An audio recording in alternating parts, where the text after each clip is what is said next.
بسم الله الرحمن الرحيم يا أيها المزمل قم الليل إلا قليلا نصفه أو انقص منه قليلا أو زد عليه ورتل القرآن ترتيلا إنا سنلقي عليك قولا ثقيلا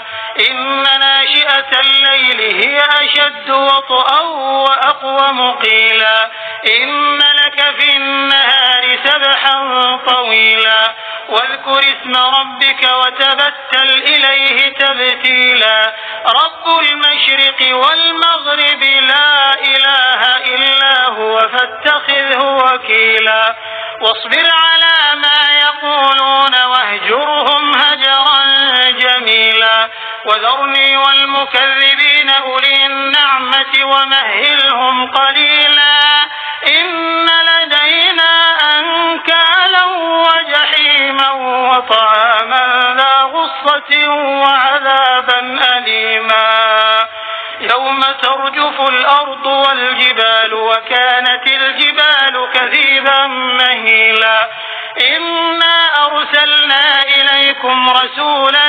شاهدا عليكم كما أرسلنا إلى فرعون رسولا فعصى فرعون الرسول فأخذناه أخذا وبيلا فكيف تتقون إن كفرتم يوما يجعل الولدان شيبا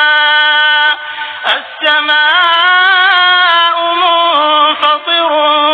به كان وعده مفعولا إن هذه تذكرة فمن شاء اتخذ إلى ربه سبيلا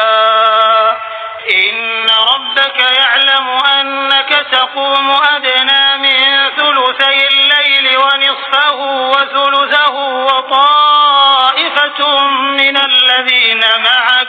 والله يقدر الليل والنهار علم أن لن تحصوه فتاب عليكم فاقرؤوا ما تيسر من القرآن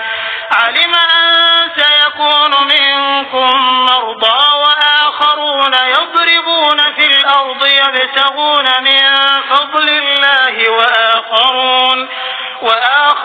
يقاتلون في سبيل الله فاقرؤوا ما تيسر منه وأقيموا الصلاة وآتوا الزكاة وأقرضوا الله قرضا حسنا وما تقدموا لأنفسكم من خير